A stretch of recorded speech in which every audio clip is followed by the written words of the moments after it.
Bonsoir mesdames et messieurs, bonsoir chers auditeurs, bonsoir chères auditrices. Bienvenue sur la plateforme de la fraternité que nous aimons bien appeler la plateforme du festin intellectuel.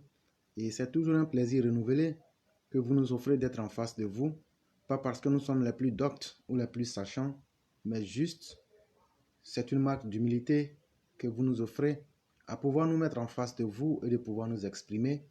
Mais ce qui est le plus intéressant, c'est que nous nous mettons dans la peau de ceux qui sont des élèves, des apprenants, pour aussi apprendre avec ceux qui savent plus que nous. Et donc, c'est la plateforme, comme nous le disons, du festin intellectuel, où nous cherchons à vaincre avec les arguments. Et donc, une fois que vous arrivez à convaincre, vous n'avez plus besoin de vaincre physiquement.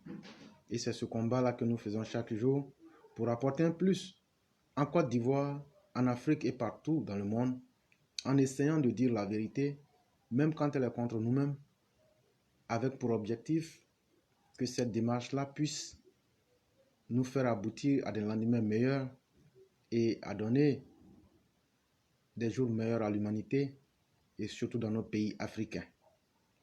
C'est en ce sens que relativement aux problèmes que nous voyons avec nos frères du Mali, j'ai dit malheureusement vous voyez tous ceux qui disent qu'ils soutiennent Assimi Goïta, qu'ils soutiennent je suis Mali, je suis ceci, demandez-leur qu'est-ce que leur soutien apporte en termes de pouvoir donner des lendemains meilleurs au Mali.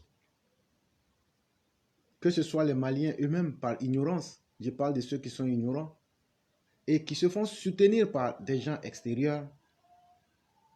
Demandez vous-même et demandez à ceux qui vous soutiennent. Je parle de Agib Touré et autres. Je parle de Alpha Blondy qui a eu une mauvaise perception, une mauvaise lecture. Et je parle de bien d'autres personnes. Votre soutien ou bien toutes les démonstrations que vous faites allons droit au but. Quels sont les avantages pour le peuple malien? Dites-le clairement pour qu'on comprenne. Mais dans la majeure partie des cas, il est évident que ceux qui soutiennent aujourd'hui toute cette sale situation au Mali le font parce qu'ils veulent voir le Mali même dans les abîmes. Ils veulent voir d'autres populations africaines souffrir. ils veulent voir le mal prospérer dans un pays frère et africain. Mais lorsque vous enlevez cette mauvaise intention, vous comprendrez que ce sont des gens qui sont en train d'encourager le Mali à aller dans les flammes du feu et de l'enfer. Vous pensez que ceux qui sont sur la toile aujourd'hui, je suis Mali, je suis Assimi Goïta, etc. Vous pensez que dans un concours de circonstances, si les sanctions demeurent, vous pensez que ces personnes qui sont cachées en Europe, en Occident, elles vont subir les mêmes conséquences que vous? Vous pensez que si la CEDEAO veut aller plus loin dans sa démarche et que des balles vont siffler, vous pensez que votre soutien, est-ce que vous allez prendre le temps de venir au Mali pour venir vous arrêter devant les balles pour montrer vraiment que ce que vous dites, vous le pensez? Est-ce que quand les populations vont souffrir, vous allez créer des cordons humanitaires pour apporter de l'aide aux populations que vous voulez voir souffrir? Et donc, chers parents maliens, la parole est facile, mais lorsqu'il s'agit d'en venir aux actes, c'est là qu'on découvre les gens sincères et les gens vrais. Et nous le disons et nous le réitérons, tous ceux qui sont en train de sauter et de crier, ils n'ont qu'un seul objectif, voir le Mali sombrer dans le chaos. Et ils sont en train de pousser Assimi Goïta, comme ils l'ont fait avec Thomas Sankara, comme ils l'ont fait avec Lumumba, comme ils l'ont fait avec bien d'autres personnes. Et parce que c'est dans ça que eux, leur commerce prospère. Demain, c'est les mêmes qui diront, ils ont tué Assimi Goïta, alors qu'il aurait pu. Mais pourquoi ne pas lui donner un conseil de réalisme, un conseil objectif, pour lui dire que c'est un combat perdu d'avance et que la lucidité est la meilleure option à observer pour pouvoir mener ce combat-là. Je crois que quelqu'un qui est vrai, et quand un message est vrai, il se conçoit facilement et il s'énonce facilement. Nous le disons, Assimi a fait un très mauvais choix et malheureusement, ces personnes encore qui font ça, surtout ceux qui sont ivoiriens, eux encore, pour les autres, je peux excuser par une méconnaissance de la politique. Mais sachez que nous autres, quand on parle avec des preuves très sûres. Et je ne rentrerai pas dans beaucoup de détails. Mais il y avait un dangereux terroriste au Mali qu'on appelle Sahraoui. Je crois qu'il a été neutralisé. Et El Sahraoui, je me souviens à l'époque, je ne dirai pas tous les détails, il a eu à menacer comme ça quelqu'un que je connais très bien de quitter le Mali. Et qui était un représentant international d'une ONG pour aider le peuple malien. Et aujourd'hui, cette personne-là m'appelle et dit, frère, tu vois, le problème du Mali, les gens pensent que le Mali, l'empire du Mali est différent du Mali actuel. Ça, il faut que les gens le comprennent. Une gloire passée ne peut pas être la gloire d'aujourd'hui. Et on ne peut pas s'accrocher à un passé déjà perdu, révolu, pour penser que le monde est déjà bien et que la bouche et les grands mots peuvent suffire. Les réalités du monde sont très différentes aujourd'hui. L'empire du Mali est passé. Nous sommes aujourd'hui dans la République du Mali. Et le premier problème du Mali, comme me disait la personne, c'est un problème de malgouvernance. Et le peuple malien s'est accommodé de cette situation-là, comme par dépit ou par désespoir. Alors que face au désespoir, il faut un peuple déterminé, des gens vrais, pour ramener la vérité dans la gestion même collective.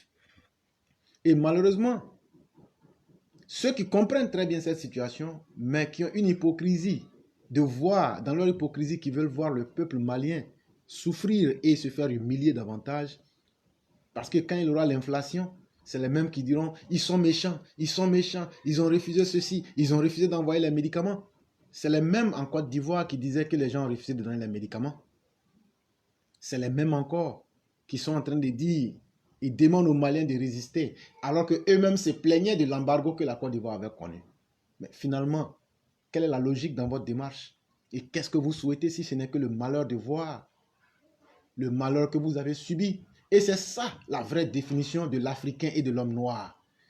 En général, l'homme noir aime toujours voir son frère souffrir. Ou bien même lui-même, il veut toujours que là où lui a souffert, il faut que son frère souffre. Et c'est très malheureux. Et vous demandez à toutes ces personnes-là de venir à un débat d'idées propres pour dire pourquoi vous soutenez Assimi Goïta. Ils n'ont rien de bon à dire. Ils ne feront que faire dans la diatribe. Ils ne feront que faire dans du populisme creux. Et eux-mêmes, quand ils leur demandent, qu'est-ce que vous avez fait avec votre propre vie? Rien de bon. Et donc, chère population, quittons dans les émotions. Venons sur la terre parce que le Mali existe sur le globe terrestre. Et donc, le Mali est obligé de faire avec les grandes nations. Aujourd'hui, aucun pays seul ne peut arriver à quelque chose. Et vous avez beaucoup crié. Assimi ne peut pas tenir plus de 2 mois. Ça même, c'est trop. Depuis hier, au moment où nous parlions, on me rapportait comme ça que Assimi Goïta a changé d'idée. Son combat de vouloir jouer les durs à cuire, c'était pour essayer quelque chose qu'il voulait goûter. Mais, c'est ce que je disais, un homme intelligent, il aurait dû demander à Amadou Aya Sanogo. Il aurait dû demander à Amadou Aya Sanogo qu'est-ce que ça lui a coûté quand le feu lui est passé aux fesses.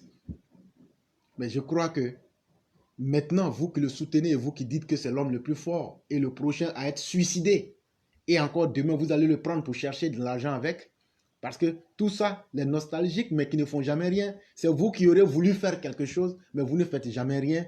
Thomas Sankara aurait pu, Lumumba aurait pu, tel aurait pu, etc. aurait pu. Demain, ça sera Assimi Goïta aurait pu. Les vrais hommes qui veulent changer le destin de l'Afrique se donnent les moyens d'avoir les pieds sur terre et d'utiliser leur existence pour apporter quelque chose, si peu soit-il. Et ils sont très bien connus. Et c'est ce que nous demandons à Assimi Goïta. On ne lui demande pas de réussir tout, mais on lui demande d'être objectif et de ne pas soumettre le peuple à la difficulté davantage qu'elle ne connaisse. Voilà tout ce que nous demandons. Et donc, comme je disais, pour beaucoup, en réalité, surtout ceux qui viennent de la Côte d'Ivoire, que ce soit les Gor ou les Soroïstes, leur objectif réside en cela. Comment trouver un contexte pour pouvoir créer une situation de confrontation et de conflit entre les populations et surtout entre les politiciens, c'est-à-dire entre les politiques de la Côte d'Ivoire et ceux du Mali. Et maintenant, eux, ils vont profiter de cette division-là et de cette guerre-là pour essayer maintenant de tirer leur bon compte. Il n'y a jamais rien qui est gratuit dans cette vie. Si vous prenez les Gor, leur soutien là, ce n'est pas un soutien sincère. Quand vous prenez les Soroïstes, leur soutien n'est pas sincère. Les Soroïstes pensent qu'eux vont utiliser cette situation-là pour utiliser le Mali comme base arrière pour pouvoir mener des opérations. Et tellement votre Assimi, il ne vaut rien et il ne peut pas résister. Hier, j'ai posté un document, un fac-similé de l'aviation malienne. Pourquoi ils ont laissé l'avion là partir jusqu'à Gao faire ce qu'ils ont envie de faire et puis ils sont sortis? Si ils étaient réellement sûrs qu'ils voulaient l'embargo, pourquoi Assimi n'a pas parlé? Pourquoi il a voulu cacher cette réalité? Et donc, on ne joue pas les faux braves. Et maintenant, ne poussez pas Assimi à être un suicidaire. Et après, vous allez vous asseoir pour pleurer. On a tellement vu ce schéma-là avec vous ici, que c'est vous qui êtes toujours dans le registre du macabre, du mortifère, pour dire, s'il avait vécu, voilà ce que l'Afrique aurait été. Vous-même qui êtes encore vivant, qui voulez supporter qu'Assimi se donne à la mort, ou bien qu'il soumette le peuple du Mali à la mort, qu'est-ce que vous-même vous faites pour apporter en termes de plus en Afrique? Voilà la question que vous devez vous poser et vous allez comprendre beaucoup de choses. Et donc, arrêtez de pousser Assimi et sa petite gente dans une mort certaine qu'eux-mêmes ils savent. Mais en réalité, Assimi, depuis hier, il a commencé à négocier. Les 60 mois qu'il avait dit, les 5 ans là, lui-même il dit 2 ans. La CEDEAO dit pour l'instant qu'elle ne va pas accepter plus de 12 mois. Propre et clair. Et qu'elle ne va pas négocier plus que ça. Voilà la réalité qui est en face de vous. Et donc, calmez-vous. Vous aurez honte bientôt. Lorsque vous verrez que Assimi va changer de... Déjà, il a déjà changé, même parce qu'il ne gagnerait pas ce combat-là. Vous aurez honte. Vous qui avez joué la fausse carte d'un certain panafricanisme de pacotille, vous aurez honte. Parce que vous êtes dans le faux. Vous êtes dans le faux envers Assimi, vous êtes dans le faux envers le peuple du Mali et vous êtes dans le faux envers vous-même. Parce que vous pensez que c'est dans le mensonge, la duplicité et la fourberie que vous allez toujours prospérer. Et à ceux qui pensent que les soroïstes, qu'eux vont utiliser le Mali comme une base arrière, vous vous trompez. Vous vous trompez très gravement. essayez de voir un peu la structure géographique de la Côte d'Ivoire et de ce que les autorités ont eu à faire. Et vous comprendrez qu'aujourd'hui, je préfère vous dire la vérité directement. Vous vous attaquez à la Côte d'Ivoire, Soro sera pris dans les heures qui suivent. Et ça, je sais de quoi je parle. Je sais très bien de quoi je parle. Le président Ouattara a été très magnanime, mais je crois que sa patience a des limites. Et je crois que vous pouvez rêver, vous pouvez faire ce jeu-là, mais le Mali ne servira jamais de base arrière à qui que ce soit, ni le Burkina, ni quelques territoires. Tant que le président Ouattara sera président de la Côte d'Ivoire, non seulement ça ne se fera pas, mais ça ne prospérera jamais aussi. C'est ce que je suis en train de vous dire. Maintenant, ça c'est moi, éclaireur pro-vérité, qui ai dit cela. Maintenant, considérons que ça, ce n'est pas vrai. Si vous êtes des vrais garçons, faites ce que vous pouvez faire et puis on va voir. Voilà, c'est aussi simple que ça. Moi, ce que j'ai dit là, je n'ai pas dit qu'on aurait pu. J'ai dit voilà ce qui va se passer. Et j'ai dit voilà ce qui peut se faire. Et voilà ce qui peut ne pas se faire. Et je vous dis maintenant, dites ce que vous pouvez faire. Et on verra la suite. C'est aussi simple que ça. Et donc, nos messages sont clairs pour que ceux qui veulent tirer avantage puissent comprendre que la vérité ne peut pas être deux et qu'il faut être capable de la dire pour conscientiser nos peuples. Maintenant, la deuxième nouvelle concerne San Pedro. Avant-hier, il y a une de nos sœurs qui a eu à nous évoquer la situation que vous connaissez. Une famille qui a perdu 9 personnes et le père était dans le coma ainsi qu'une autre personne. Et dans les mêmes heures qui ont suivi après la fin de l'émission, quand je me suis renseigné, j'ai dit honte aux populations qui ont empêché les pompiers de sauver la famille. Parce que quand je me suis renseigné après, c'est vrai que l'incident avait eu lieu, l'incendie, mais lorsque les pompiers, nous dit-on, seraient venus un peu tard, mais même le préfet reconnaît que si les populations n'avaient pas agressé les pompiers, et parmi eux, je crois, 4 ou 5 blessés, on aurait pu sauver quelques personnes. Et donc, quel était l'intérêt de ces populations à lancer des bengées et des projectiles sur les pompiers? Et à cause de vous, ces personnes-là ont définitivement rejoint la mort. Et je dis honte à ces personnes qui ont agi ainsi et que Dieu nous épargne de mauvaises personnes parce que votre comportement ne se justifie aucunement ni à l'égard des pompiers, ni à l'égard même des victimes aujourd'hui. Et vous-même, lorsque vous vous mettez en face de votre propre conscience, vous devez vous sentir mal à l'aise parce que vous venez, pour ceux qui ont agi ainsi, d'avoir sur votre conscience et devant Dieu la mort de 9 personnes. Et donc, je voudrais profiter lorsque la sœur nous a annoncé la nouvelle que les corps n'étaient pas, les gens n'arrivaient pas à voir les corps à cause de 1 500 000. Et donc, je voulais saluer le frère Fatougouma Ouattara qui a, avec une diligence extraordinaire, s'est mis à la disposition pour régler l'affaire. Mais on n'a pas eu à en arriver là. Hier, il y a eu les enterrements, tout s'est très bien passé. Mais, qu'à cela ne tienne, il va falloir qu'on recherche clairement les règles de la nation pour expliquer aux uns aux autres quelles sont les périodes gratuites dans une morgue et quelles sont les règles. Parce que lorsqu'on vient à en ajouter encore davantage à la souffrance des familles, en essayant d'exploiter la mort de leurs proches pour leur soutirer de l'argent dans des conditions plus que inhumaines, je crois que ce n'est pas quelque chose de bien et il faut avoir le courage d'interpeller les uns les autres, de changer de comportement, c'est très important. Et aussi, tout dernièrement pour finir, comme vous aurez pu le voir sur toutes nos plateformes, j'avais dit que le journal de la honte allait paraître. Et le journal de la honte en question concerne ceux qui s'amusent à venir bloquer nos émissions ou à signaler nos émissions. Il n'y a pas de problème, vous le faites, ça n'engage que vous. Et on vous a toujours invité à venir sur le terrain des arguments. Il n'y a pas deux manières de dire éclairer ce que tu as dit, voilà les limites. Et le monde entier voit. On ne se voit pas. Et tout le monde peut avoir la parole. Malgré ça, vous bloquez. Je sais très bien pourquoi vous le faites. Parce que pour ceux qui sont dans l'opposition, c'est une marque de désespoir pour montrer qu'ils ne peuvent pas tenir en face de nous. Mais il y a beaucoup aussi qui sont du RHDP. Ils le font parce qu'ils sont envoyés par des cyberactivistes. Parce que ce que vous oubliez, une fois que vous faites ça, on peut retracer. Et ça va vers des personnes qu'on connaît très bien. Je les connais très bien. Souvent même, certains même interviennent sur nos plateformes. Et j'ai dit que ce n'est pas votre fierté, parce que je vous regarde, ça me fait rire. Et ça prouve que vraiment, vous n'avez pas grandi et que vous allez toujours être derrière. Mais c'est malheureux pour vous. Et donc, ce que nous allons faire, même s'il le faut chaque jour dans nos possibilités, on va afficher ces personnes-là avec leurs images, preuve à l'appui, pour dire voilà ces piètres personnes qui agissent ainsi. Parce que ce que vous oubliez, à partir de là, on peut aboutir à votre profil et puis voir tous vos liens. On arrive à tout voir. Et donc, vous vous exposez sans le savoir.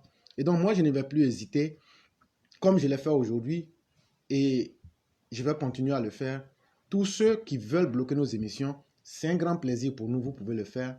Mais sachez aussi que je ne vais plus hésiter à vous afficher sur la toile pour que les gens sachent que vous n'êtes pas des gens dignes et que vous allez toujours rester derrière comme fesses pour que nous autres on puisse prospérer.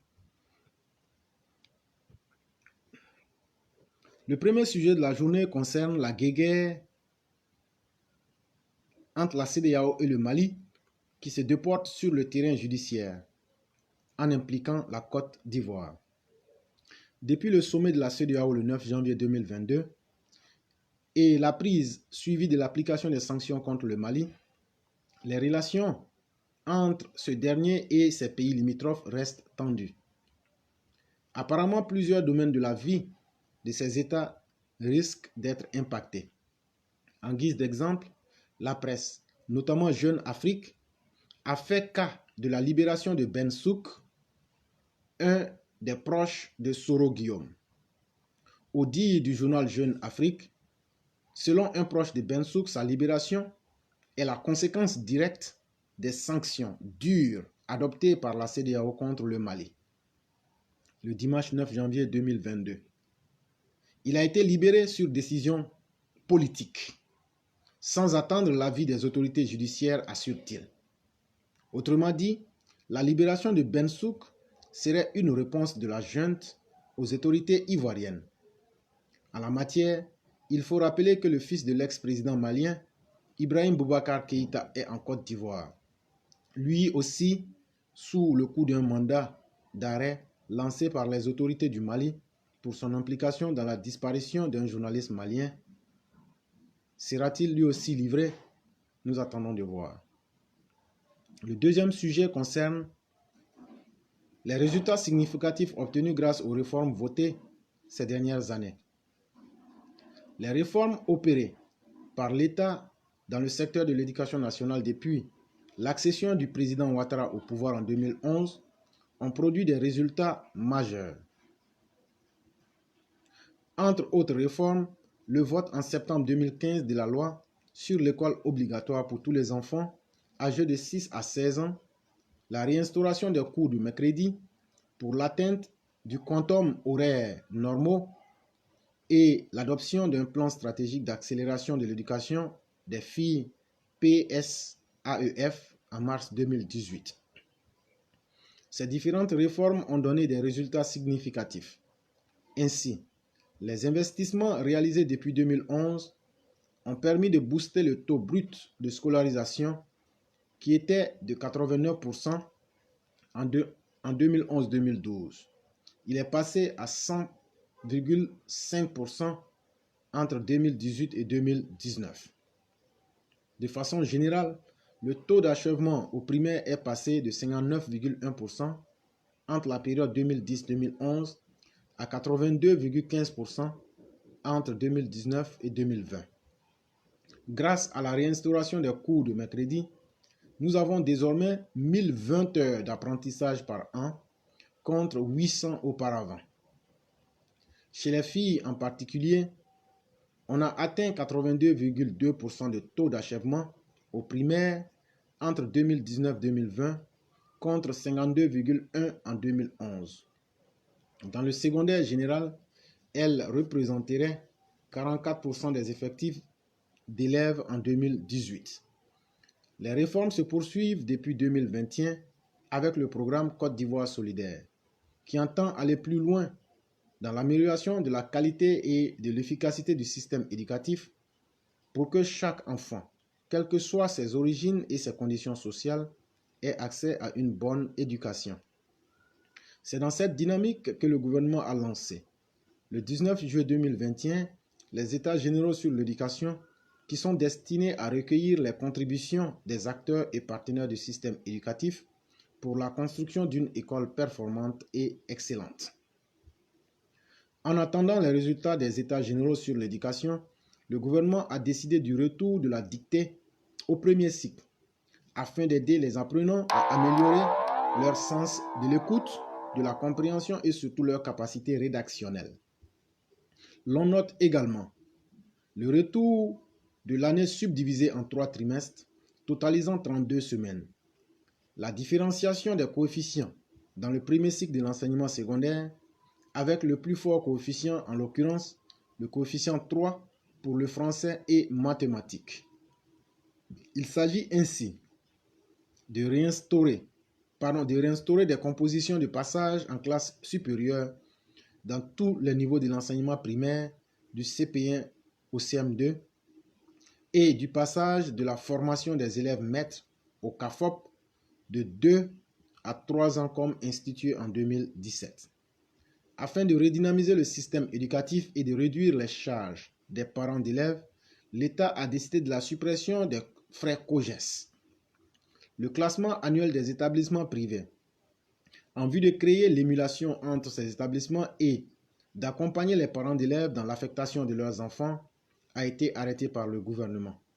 Pour rappel, le président de la République Alassane Ouattara, dans son discours du Nouvel An, a indiqué que les récentes réformes adoptées à la rentrée scolaire, ainsi que les résultats généraux de l'éducation et de l'alphabétisation dont les recommandations seront bientôt disponibles, contribueront à améliorer le contenu et les méthodes d'enseignement du système éducatif. C'était une information du CICG, qui est un organe d'information officiel du gouvernement de Côte d'Ivoire.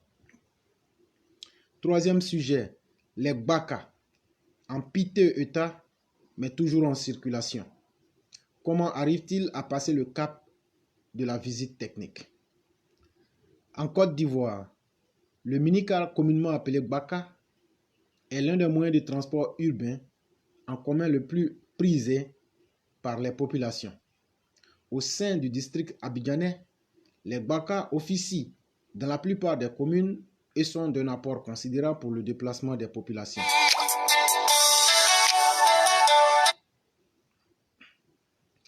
Certes indispensables, les BACA sont malheureusement l'objet de nombreuses critiques de la part des populations.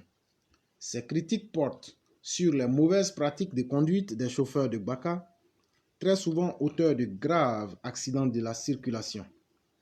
Un fait devient de plus en plus inquiétant. Au niveau de certains BACA, ces véhicules sont pour la plupart dans un piteux état et présentent très souvent des caractéristiques suivantes. Portière attachée avec une corde, siège en mauvais état, vitres remplacées par des sachets plastiques, carrosserie rouillée, faisant craindre aux passagers la moindre blessure, le risque de contracter le tétanos et autres. Incroyable mais vrai est le fait que nombreux sont les BACA semblables à des zombies qui assurent la lourde responsabilité de transporter les populations. Emprunter un tel véhicule vous oblige à adresser des prières à Dieu, et ce dans le but d'arriver sain et sauf à sa destination. Ces nombreux véhicules zombies ne méritent véritablement plus de servir de transport en commun, et c'est à se demander comment les propriétaires de ces véhicules arrivent à passer la visite technique, ou comment arrivent-ils à être en circulation malgré le défaut de la visite technique. Le ministère des Transports est donc interpellé face à un phénomène qui n'honore pas du tout le secteur des transports en commun et qui met réellement en danger, et ce, de façon quotidienne, la sécurité des usagers de BACA.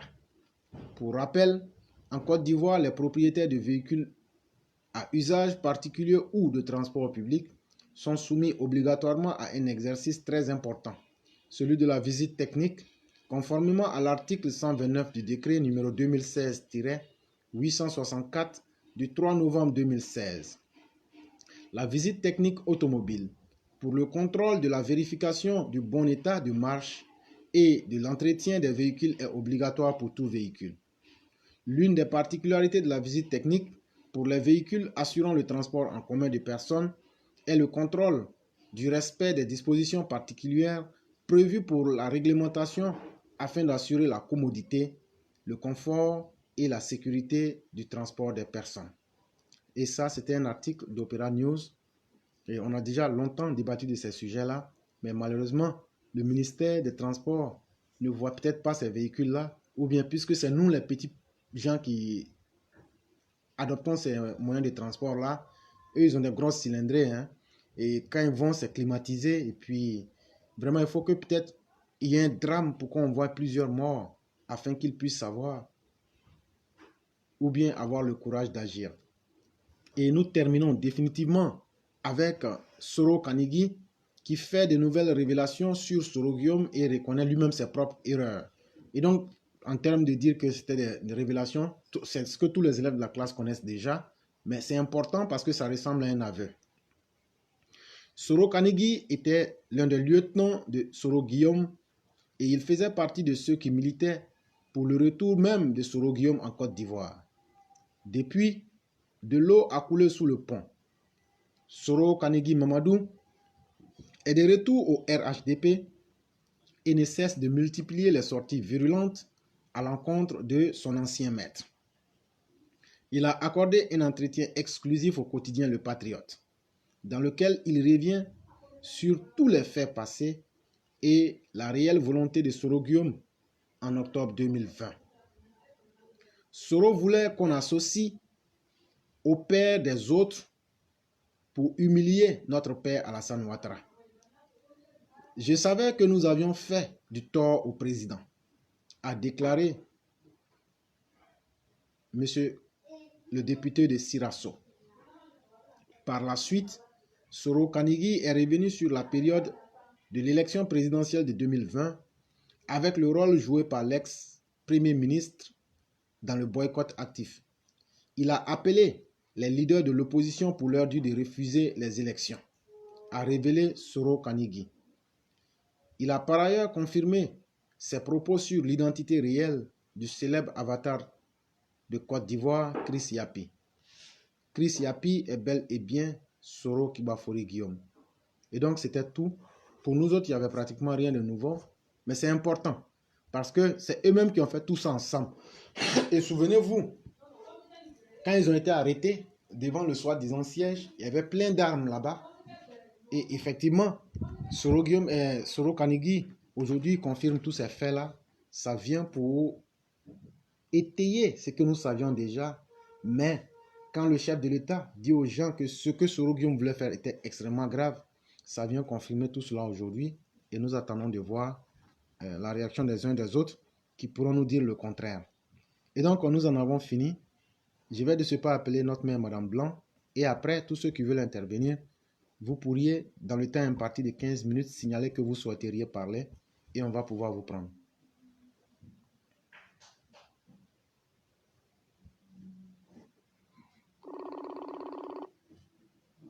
C'est Bunda.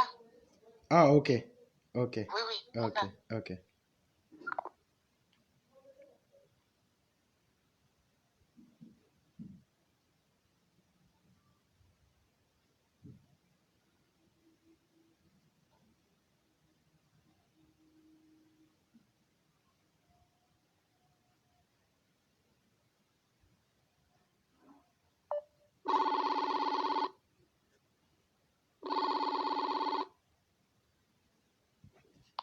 Allô?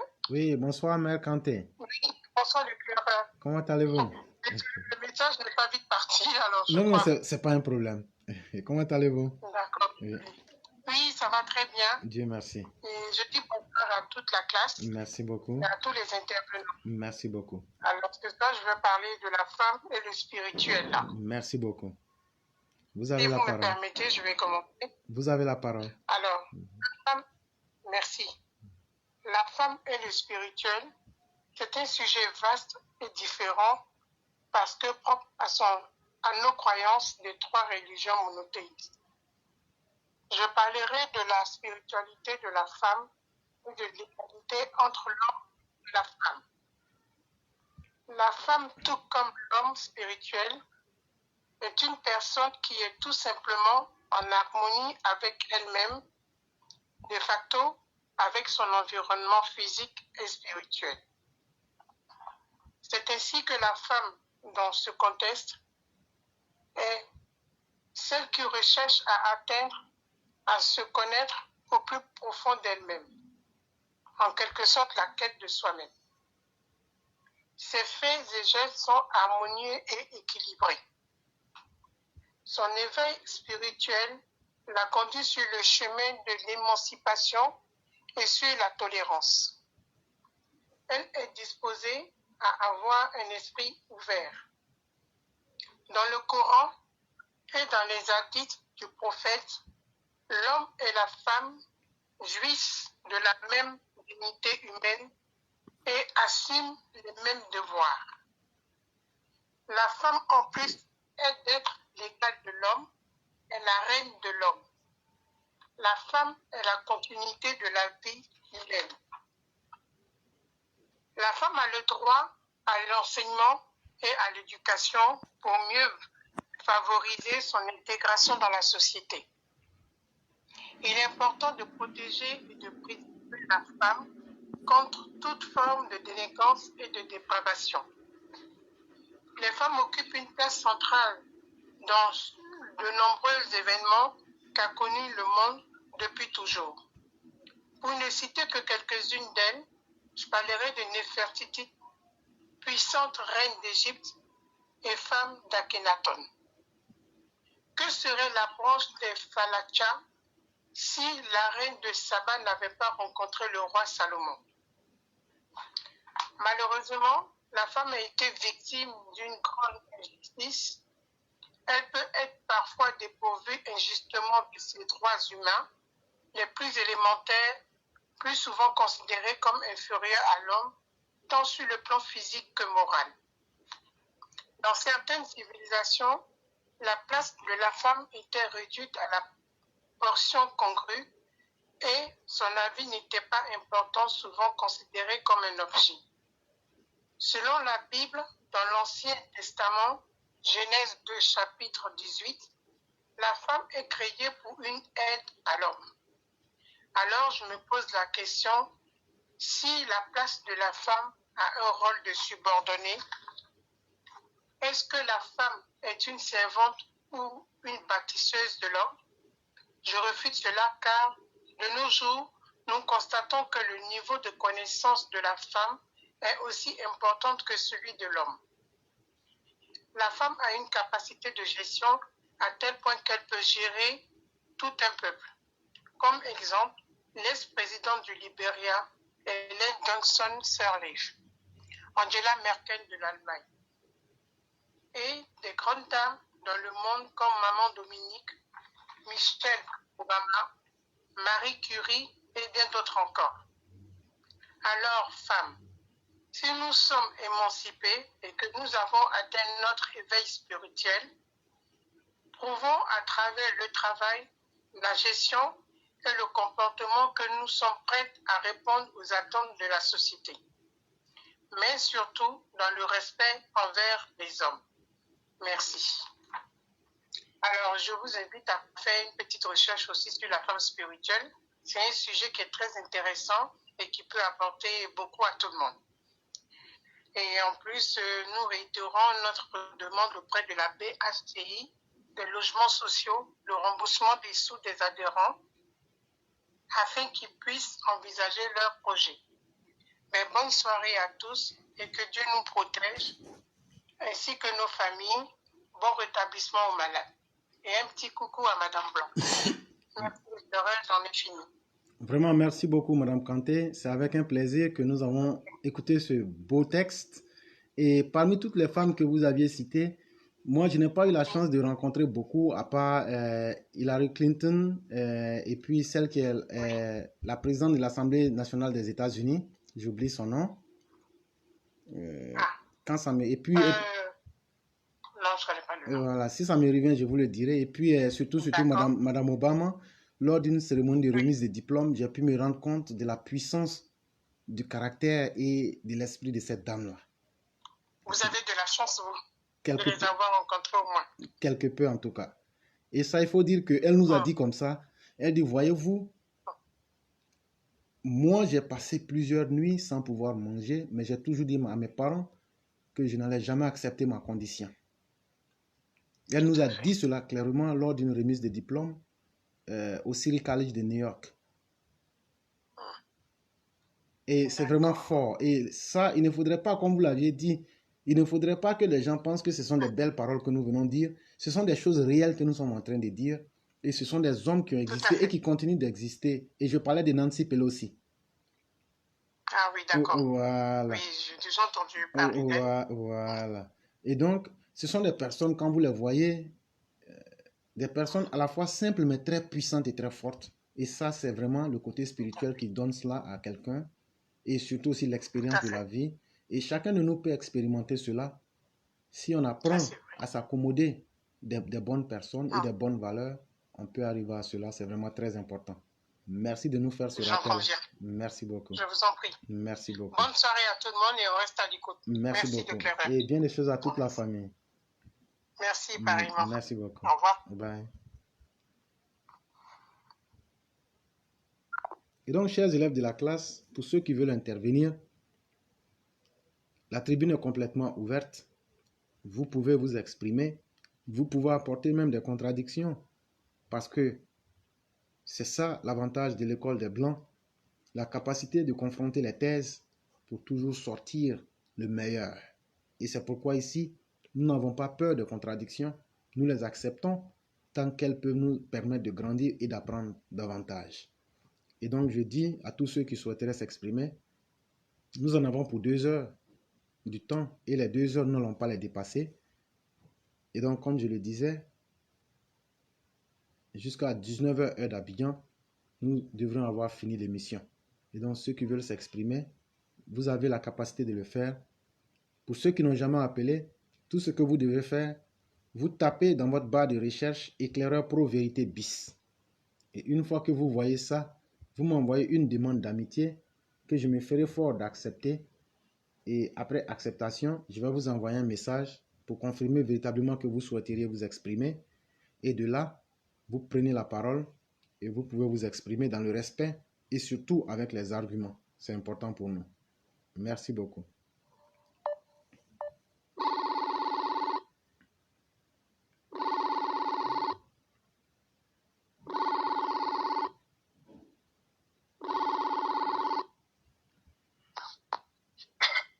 Allô? Allô, bonsoir, éclaireur pro vérité. Bonsoir, monsieur Berthet. Comment allez-vous? Alhamdulillah, ça va chez vous? Oui, par la grâce de Dieu, tout va très bien. Et la famille? Oui, la famille va très bien. Et la température à Paris, ça va maintenant? Alhamdulillah, vraiment, ça caille fort. Ah, que Dieu nous protège. Amin, amin, amin. Que Dieu nous protège. Donc, vous avez la parole. Ok. D'abord, j'ai dit bonsoir, éclaireur pro vérité. Bonsoir à toute la famille. Bonsoir à tous les Mahou pro vérité. Bonsoir à tous les Chao pro vérité. Bonsoir à toute la classe. J'ai dit bonsoir à monsieur le président de la République de Côte d'Ivoire. Bonsoir à madame la première dame, madame Dominique Ouattara, notre maman. Bonsoir à tous les ministres. Bonsoir à toute la Côte d'Ivoire. Bonsoir tout le monde. Et je dis bonsoir à M. Sundiata, bonsoir le roi, bonsoir à toute la classe, bonsoir à tout le monde.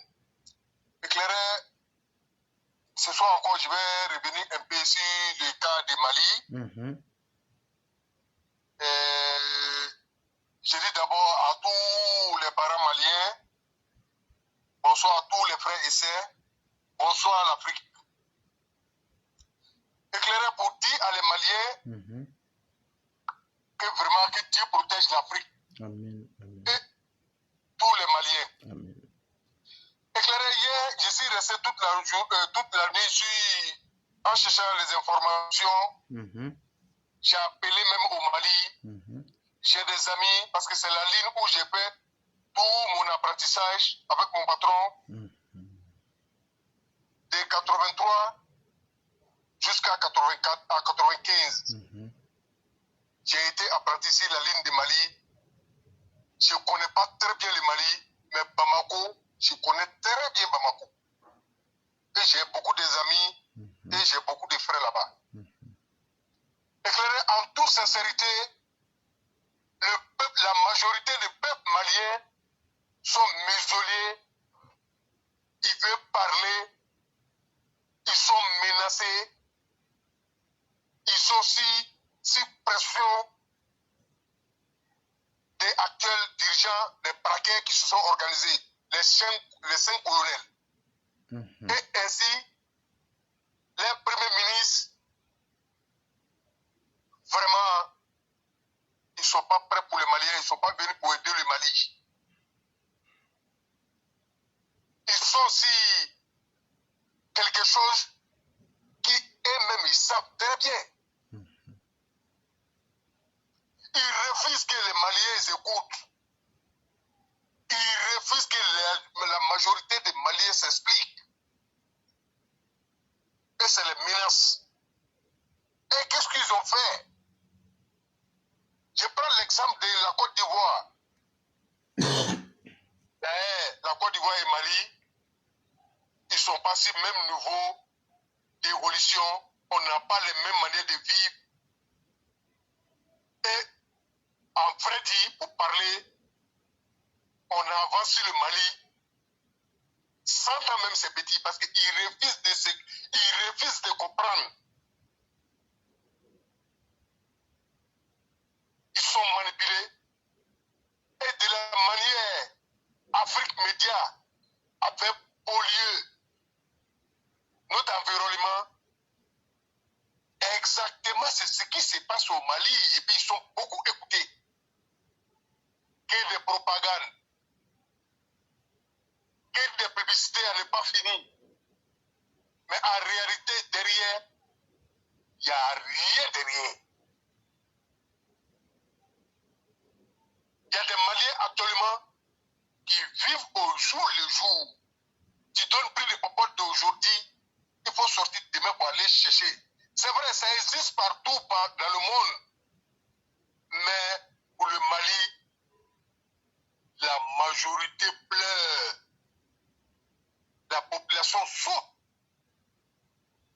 Or pourtant, la jungle, les militaires qui sont là actuellement, c'est pas ce qu'ils peuvent voir dans le monde entier. Donc tous ensemble, nous prions Dieu, que Dieu fasse que la population malienne comprenne et qu'ils viennent expliquer ce qui se passe eux-mêmes. C'est très important. Et chers parents maliens, nous sommes tous africains. Nous, on est de même père et même mère. Pas de différence. C'est ce que nous, on sait.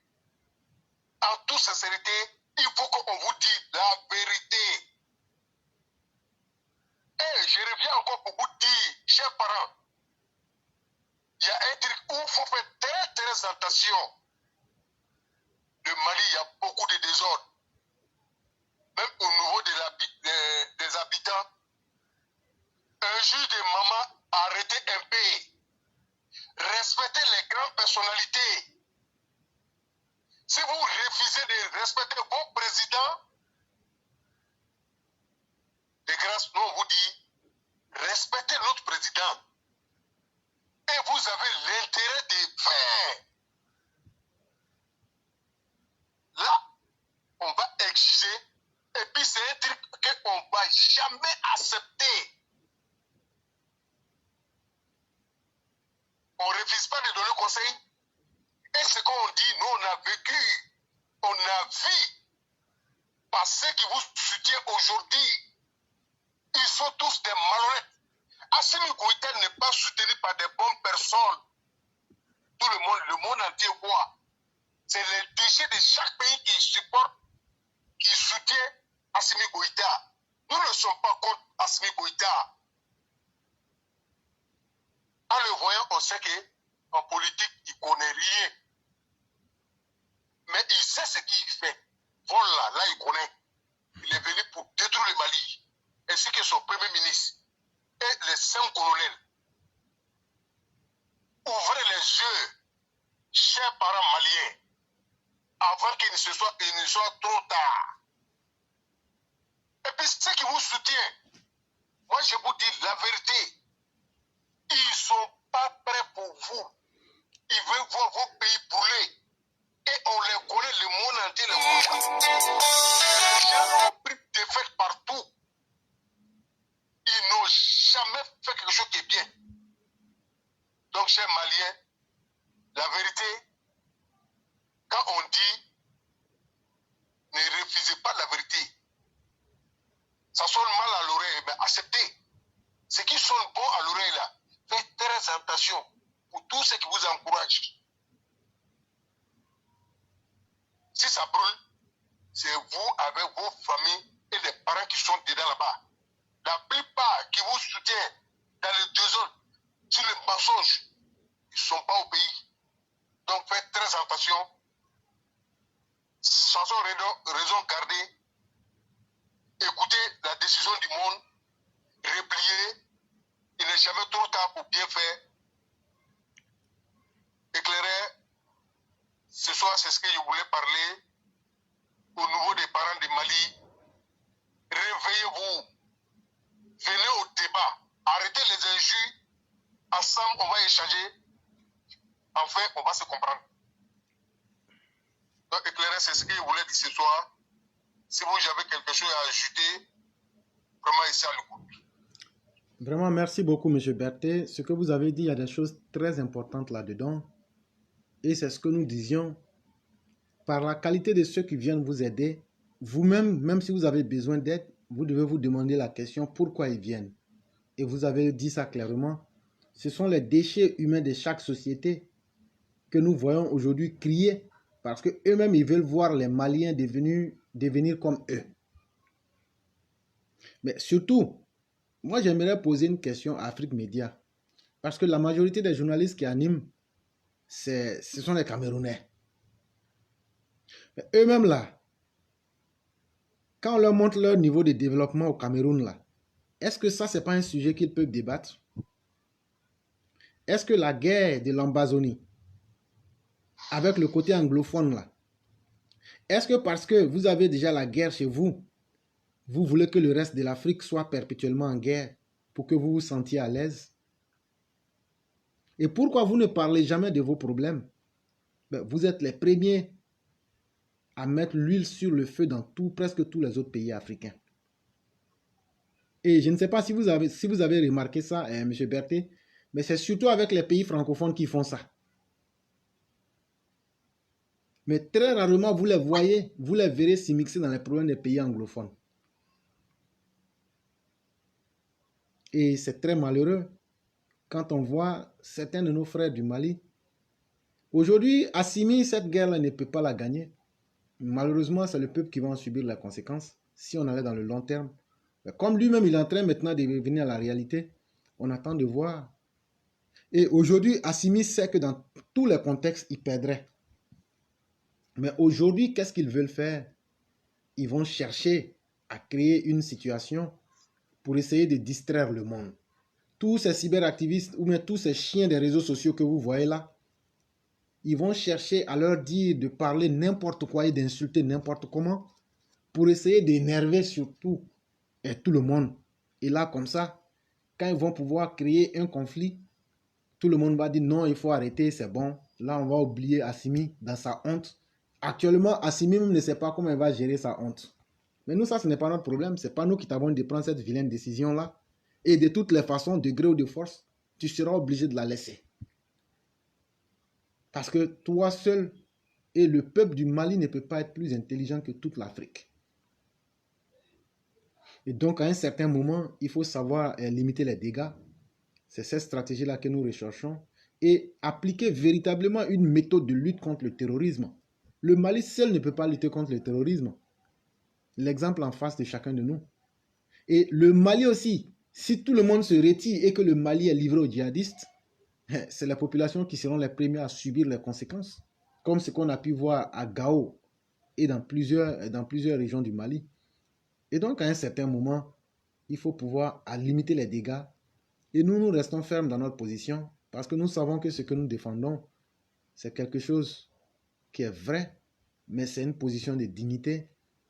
Et très certainement, les Maliens qui nous écoutent, pour ceux qui sont lucides, ou bien pour ceux-mêmes qui cherchent à comprendre la réalité, un jour, vous comprendrez que nous, si c'est nous qui aimons le Mali et les Maliens, ou bien si c'est ceux qui sont en train de crier pour gonfler vos égos, vos passions, qui vous aiment, vous allez un jour vous-même vous asseoir pour apprécier la réalité. Donc, M. Berthet, je crois qu'on a dit ce qu'on avait à dire. Et surtout, nous allons leur dire d'arrêter d'insulter le président de la Côte d'Ivoire. Parce que M. Ouattara n'était pas le seul qui était à la réunion de la CEDEAO. Et donc, si c'est toute la CEDEAO qui est contre vous, insultez tous les présidents de la CEDEAO. Mais n'essayez pas de cacher votre fausse honte en insultant le président Ouattara, comme s'il était le président en exercice de la CEDEAO. Le président en exercice de la CEDEAO est bel et bien connu. Il s'appelle Nana Akufo-Addo. C'est lui qui est le président du Ghana. Et la réunion où les sanctions ont été prises, c'est la capitale ghanéenne à Accra. Et qu'est-ce que vous avez fini? Est-ce que vous avez fini d'insulter les Ghanéens et M. Akufo? Pourquoi vous n'insultez pas le Nigeria? Pourquoi vous n'insultez pas le Libéria? Pourquoi vous n'insultez pas le Bénin? Pourquoi vous n'insultez pas le Burkina? Etc. etc. Est-ce que vous avez un problème personnel avec le président de la Côte d'Ivoire? Et nous, on le dit en toute sincérité, si quelqu'un a un problème avec Ouattara, c'est que la personne aussi aura un problème avec nous. Mais nous sommes des frères. N'allez pas sur ce terrain-là, parce que c'est un combat qui est perdu d'avance. On va tourner, tourner, tourner, tourner. C'est parce que vous savez que c'est Ouattara qui est l'homme qui peut vous aider. Et donc, on va tourner, tourner, tourner cette histoire-là. On sera obligé de passer par Ouattara pour résoudre cette histoire-là. La transition qu'Assimi Goïta vient de finir de faire, là, et puis les gens ont avalé là. Demandez-lui qui lui a donné un mot pour qu'il parte au Accra. Et avec la parole de Ouattara, là, c'est ce qui lui a permis de faire la transition là. Demandez à Assimi si c'est faux, il n'a qu'à venir dire c'est faux. Et donc, le petit peuple ne sait pas beaucoup de choses. Mais en réalité, ne vous laissez pas distraire. Parce que ils vont beau parler, tout le monde veut l'aide de Ouattara. Si insulter Ouattara, c'est une manière de demander son aide, nous disons que vous pouvez demander cette aide-là sans insulter. Sans insulter. Parce que quand les frères du Mali insultent le président de la Côte d'Ivoire, ça ne nous plaît pas du tout. Et ça, je ne sais pas comment les uns et les autres vont prendre ça, mais il faut qu'on vous fasse comprendre ça. Si tu cherches par là-bas, nous autres, votre Soro-Guillaume là, c'est parce qu'il a insulté Ouattara qu'il en parle là-bas à nous. Sinon, nous-mêmes là, nos réflexions au sein du RHDP, si tu n'es pas véritablement quelqu'un que nous connaît, tu dirais même qu'on est des opposants. Et donc, on se permet de pousser les limites de la réflexion. Et chacun défend ses positions, mais dans le respect et sur la vérité, selon qu'elle apparaisse à chacun. Mais de là à manquer de respect, à insulter, si tu acceptes qu'on insulte ton papa, c'est que toi-même tu es un enfant qui n'est pas digne. Et nous ne pouvons pas accepter. Et nous n'allons jamais insulter le président du Mali, encore moins le peuple du Mali. Et pour les Maliens qui se mettent sur la toile pour insulter le président ivoirien, je leur demande d'arrêter cela. Ça ne vous honore pas. En tout cas, les Maliens, les vrais, ne sont pas des gens mal élevés. Mais quand vous venez sur la toile, ce que personne d'autre ne fait pour insulter des vieillards et qui sont des personnalités d'autres pays, ça remet en cause toute l'éducation même. Et ça donne une mauvaise image même du pays, qui est le Mali. Et tout ce qui se passe aujourd'hui, sachez que derrière l'Internet, là, il y a des analyses de comportement. Et il y a des analyses de mouvements de foule. Et il y a des analyses de la parole qui prennent tout ça et après, on fait une analyse globale, psychologique, un portrait de la population pour comprendre à qui on a affaire. Et donc, faites beaucoup attention. Tout ce que nous, on vous dit, ça peut ne pas vous plaire. Et nous-mêmes, notre objectif n'est pas de chercher à plaire à quelqu'un, mais au moins, on a dit ce qu'on avait à dire. Et si vous avez des preuves, vous pouvez nous montrer qu'on est dans le faux. On sera là pour prendre ça. Et tout le monde entier verra. Il y a pas, on ne prépare rien ici en avance. Tout est du direct. Et M. Berthet, vraiment, je vous dis merci. Et vraiment, très bonne soirée à vous-même du côté de Paris. Et surtout, prenez soin de vous-même avec le froid. Et que Dieu nous protège tous. Ok, éclairé, vraiment, merci beaucoup. Il n'y a pas de problème. Ok.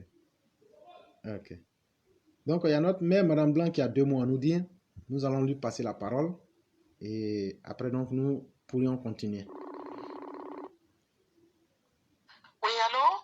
Bonsoir, Madame Blanc. Bonsoir, mon cher fils. Comment allez-vous? Bonsoir à toute la classe. Bonsoir à vous-même. Et comment va la famille? Oui, ça va. Ça va. Dieu merci.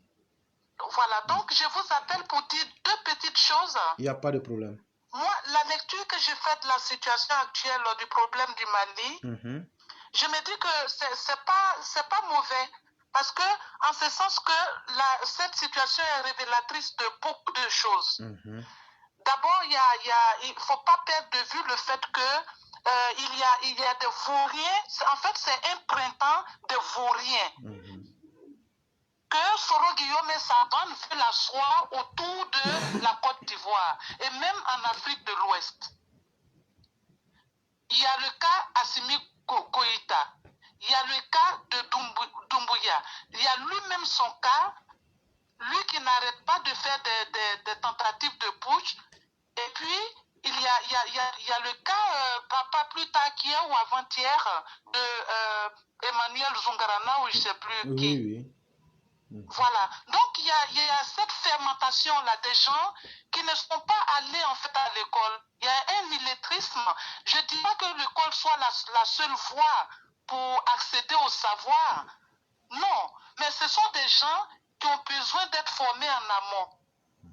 Parce que ce sont franchement des gens des empêcheurs de tourner en rond. Demandez aujourd'hui à Assimi Goïta que le monde est devenu, qu'est-ce qu'il fait de la mondialisation? Rien. Assimi Goïta pense qu'il peut aujourd'hui fermer les 7 frontières du Mali et puis pouvoir s'en sortir.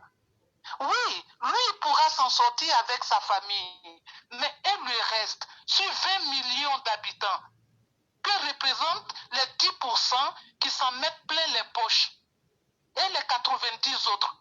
Qu'est-ce qu'on en fait? C'est méchant.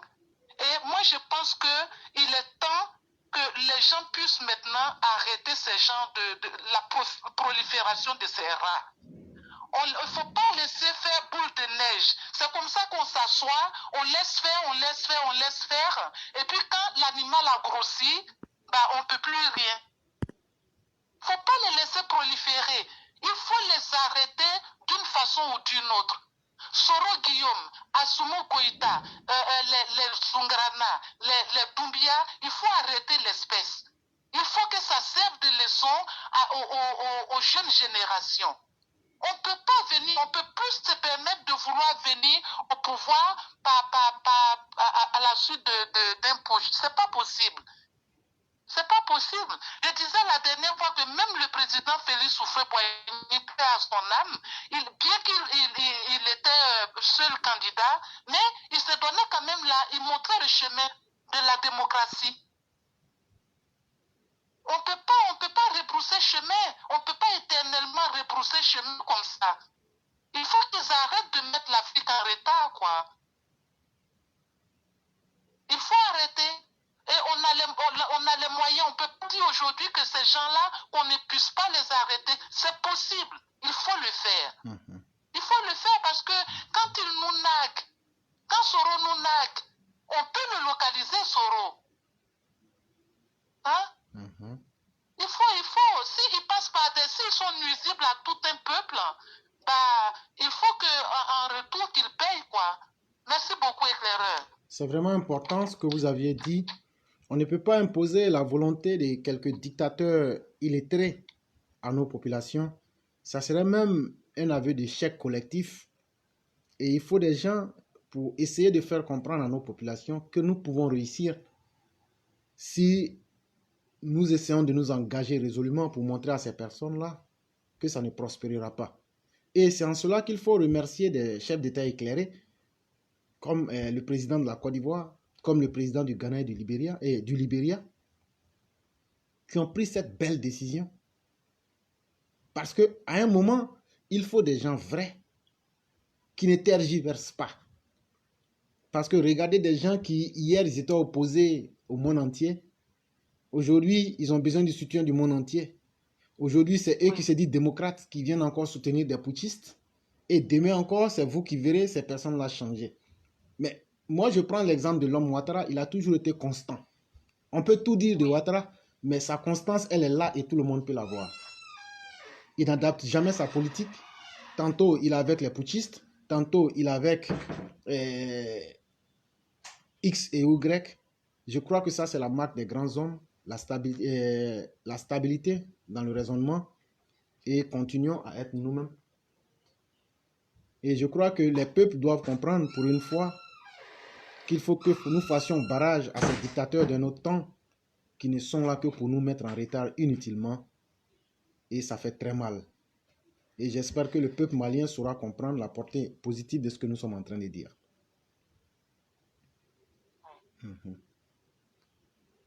Vraiment, merci beaucoup. Merci beaucoup, éclaireur. Il n'y a pas de problème. Vous passez une excellente soirée. Oui, oui. Merci. Merci beaucoup.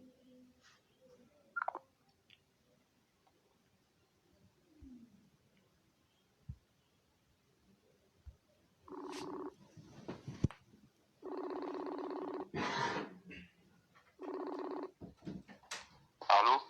Bonsoir le conquérant.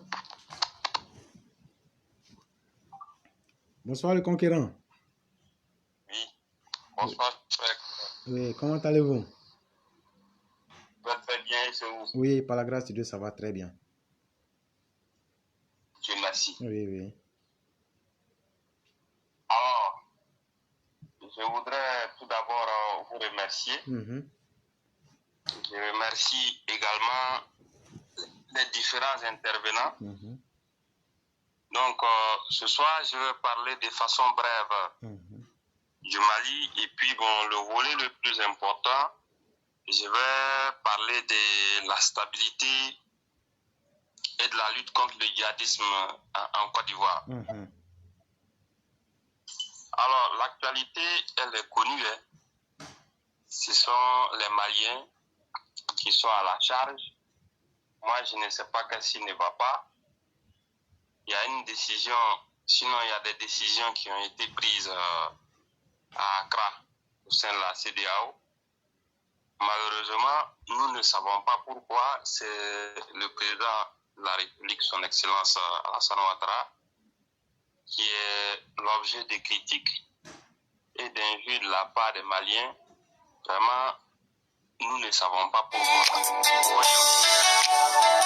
C'est parfois difficile à dire, mais ce peuple ne mérite que ce qui lui arrive. C'est difficile à dire, mais la réalité, c'est ça.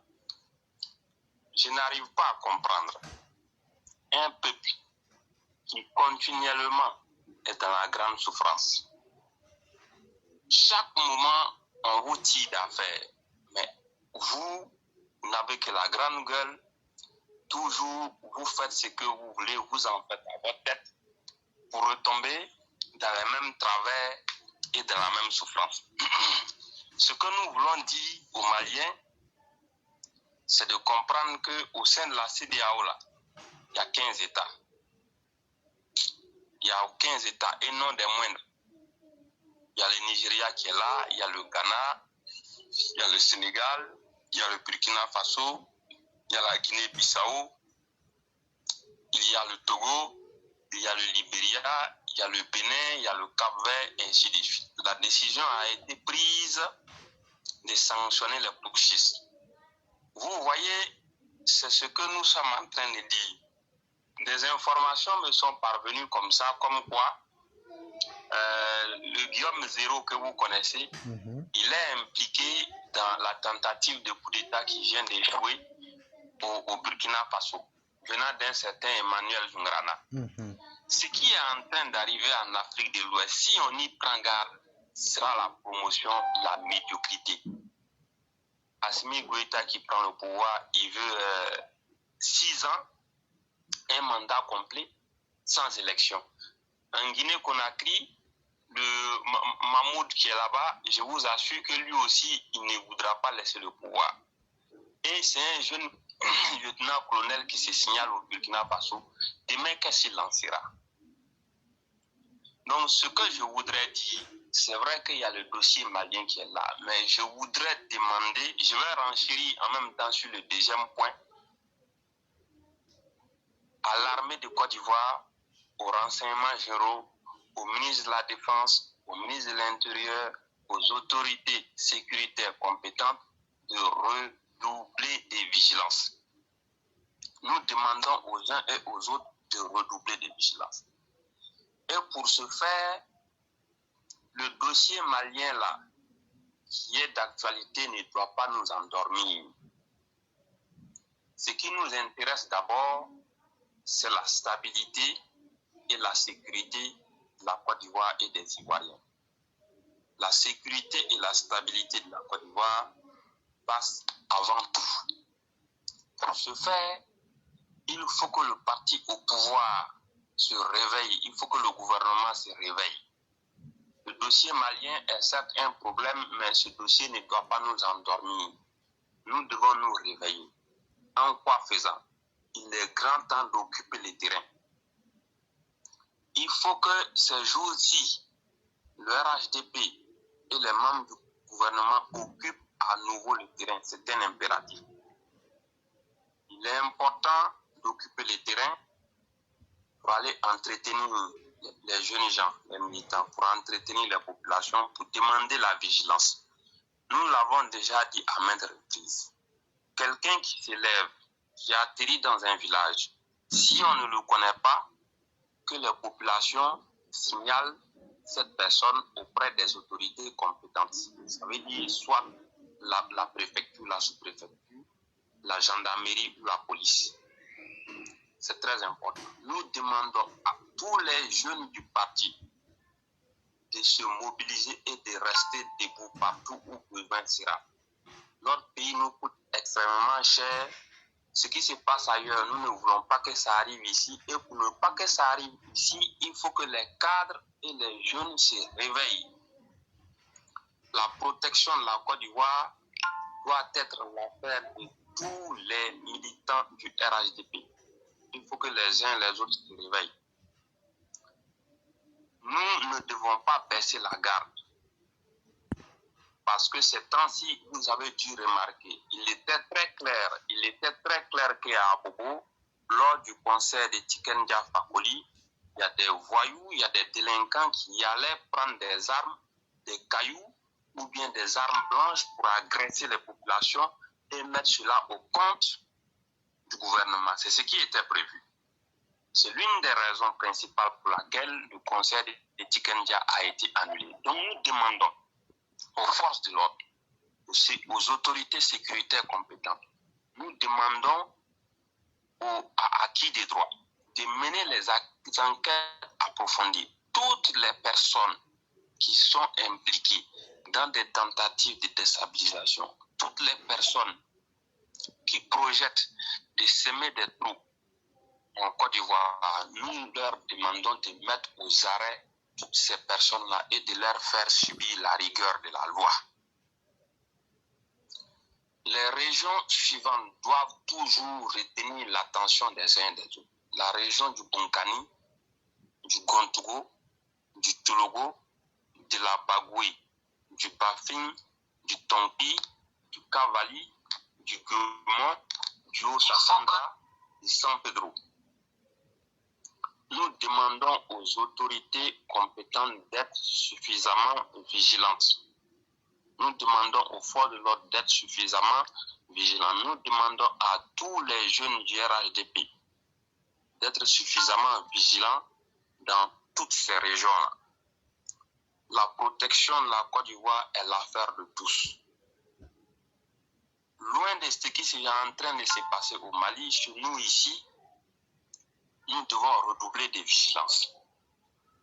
Ce pays-là, en aucun moment, nous devons laisser un seul millimètre carré aux mains des forces du mal.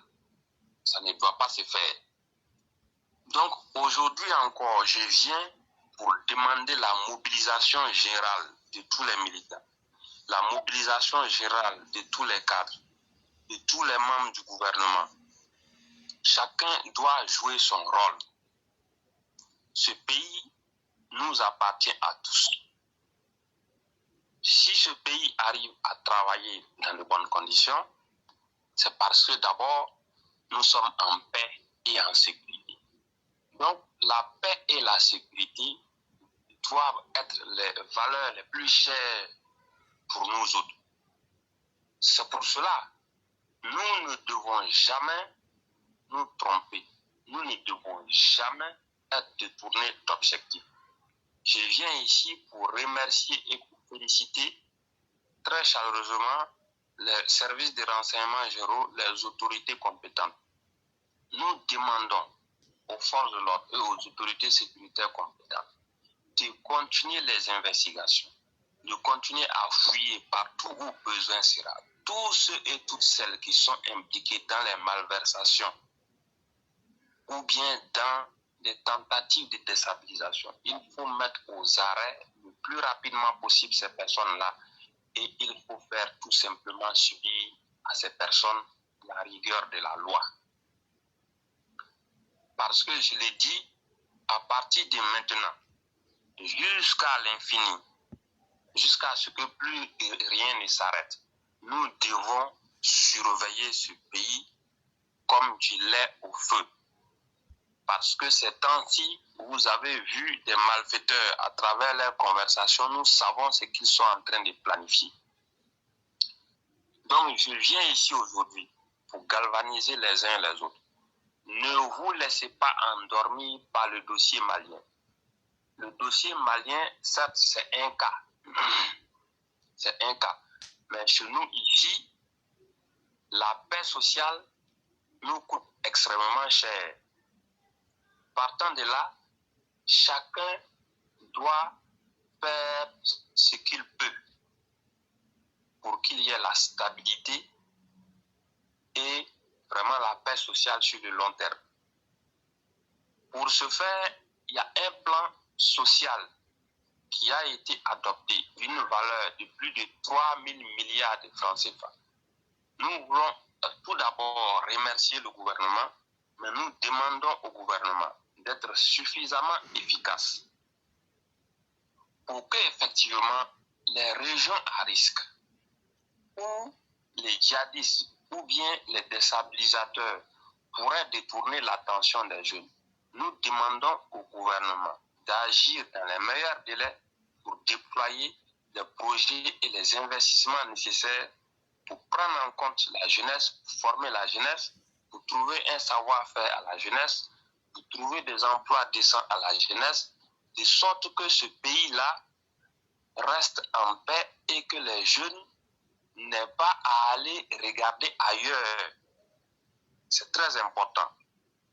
Ce qui nous intéresse beaucoup, c'est la stabilité, la paix sociale et puis l'emploi des jeunes.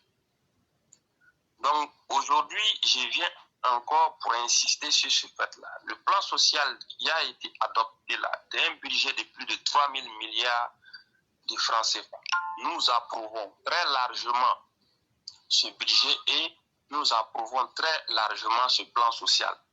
Mais nous demandons à ce que ce plan social soit déployé dans les meilleurs délais pour prendre en compte les aspirations des jeunes, de sorte à ce que la jeunesse ivoirienne devienne plus responsable et que les jeunes soient focalisés sur le développement et l'industrialisation de la Côte d'Ivoire. C'est très important.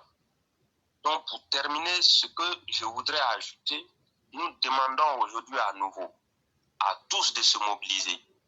Nous devons combattre jusqu'à leur dernier retranchement toutes les forces du mal, tous les individus qui ont pour objectif de déstabiliser ce pays-là, ils nous trouveront en face, ils nous auront en face. Nous devons les combattre jusqu'à leur dernier retranchement. Il faut que cela soit compris et il faut que cela soit su par tout le monde. Donc, voilà ce que je voudrais dire à ce niveau-là. Si vous avez quelque chose à ajouter, je vous écoute. Non, je crois que c'est très bien émis, et surtout la vigilance, parce qu'il ne faut jamais perdre de vue l'objectif principal, qui est la sécurité même de la Côte d'Ivoire. Et à partir de la Côte d'Ivoire, c'est la stabilité sous-régionale. Et nous, comme nous le disons toujours sur la plateforme, et nous insistons, chacun doit ouvrir les yeux et dire, quand cela est nécessaire, ce qu'il voit. C'est vraiment très important, et nous espérons que les gens n'oublieront pas ce fait-là. Donc, vous avez la parole. Donc, pour terminer, je voudrais vous remercier et j'exhorte tout le monde à rester très vigilant. Merci beaucoup. Vraiment, merci beaucoup. Et je vous souhaite une excellente soirée. Et bien des choses à toute la famille.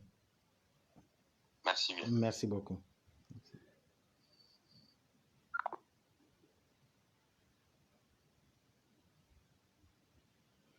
Et donc, Sundiata était la dernière personne qui certainement avait à s'exprimer. Et nous allons attendre peut-être 5 minutes pour voir s'il y a peut-être une dernière personne. Et on va clore. Et il faut dire que ça a été déjà une très belle émission. Surtout que tout a été dit. Et nous-mêmes, quand l'émission aussi passe vite comme ça nous plaît vraiment.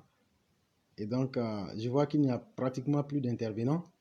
Et donc, nous allons passer de ce pas à la conclusion de l'émission. Et comme Sundiata le disait, c'est vraiment important qu'on n'oublie pas la sécurité du pays, parce que c'est dans ces moments troubles-là que les malfaiteurs profitent toujours pour essayer de se glisser entre les fissures pour en arriver à leurs objectifs mortifères et lugubres. Et nous le disons encore, chers Ivoiriens, prenez le temps d'observer autour de vous tout ce que vous verrez de suspect ou bien qui n'aille pas dans le sens qui puisse vous convaincre. Essayez de mettre vraiment tout en œuvre pour collaborer avec les autorités. Et si vous le voulez souvent, comme on le fait ici à travers la plateforme, on peut relayer l'information. Nous disons merci à tous les élèves de la classe. Demain, ça sera jeudi. Ceux qui veulent parler, vous appelez. Et déjà à l'entame de l'émission, j'ai eu à indiquer le mécanisme. Et je crois qu'on ne va pas perpétuellement répéter la même chose. Le mécanisme est connu et vous n'avez qu'à respecter cela. Je ne peux pas faire d'exception en privilégiant quelqu'un. Donc ceux qui veulent appeler, vous nous dites que vous voulez appeler. Ce n'est pas en écrivant dans les commentaires. Nous ne pouvons pas nous prêter à ce jeu-là. Et donc, comme je le disais, nous sommes dans la conclusion. Il faudra aussi que la réforme au sein même du RHDP que nous appelons la restructuration, il faut dire qu'au fur et à mesure que les jours passent, nous devenons de plus en plus impatients de voir aussi les résultats pour que le parti puisse se mettre aussi au travail le plus tôt possible. C'est vraiment important pour nous. Et dans le même temps aussi, la lutte contre la corruption et toutes les formes d'injustice même qui s'opèrent dans le pays, il faut aussi dire que nous ne devons pas oublier. Ce n'est pas parce qu'on arrive en 2022 qu'on va laisser tout ça derrière nous. Non, ça continue toujours et nous allons toujours continuer notre combat dans la vérité, dans le respect et sur la base des preuves pour essayer d'apporter le peu que nous savons aux Ivoiriens et aux Africains qui veulent vraiment la vérité et qui veulent comprendre d'autres situations sous différents aspects. Et donc, je vais dire merci à tout le monde. Merci à tous ceux qui sécurisent nos émissions. Surtout, merci aussi à ceux qui mettent les têtes des morts. Parce que, comme je vous l'ai dit, vous serez automatiquement bloqués et on va vous exposer aussi à la face du monde pour qu'on sache que dans ce monde-là, il y a un peu de tout. Surtout des gens incapables et des gens toxiques. Mais c'est ça aussi le monde. Il faut ça pour que nous autres, nous sentions que nous sommes vraiment sur la bonne voie. Donc, je dis merci à tout le monde. Que Dieu protège tous nos pays. Que Dieu nous protège nous-mêmes. Qu'il nous accorde aussi toutes ses miséricordes. Et On se retrouve demain pour la voix du militant. Et j'espère que ceux qui ont quelque chose à dire demain, c'est totalement ouvert le débat. Et vous pouvez vous aborder tous les sujets que vous souhaiteriez. Et ce sera notre plus grand plaisir. De ce pas, je vous souhaite une excellente soirée et la miséricorde divine pour chacun de nous.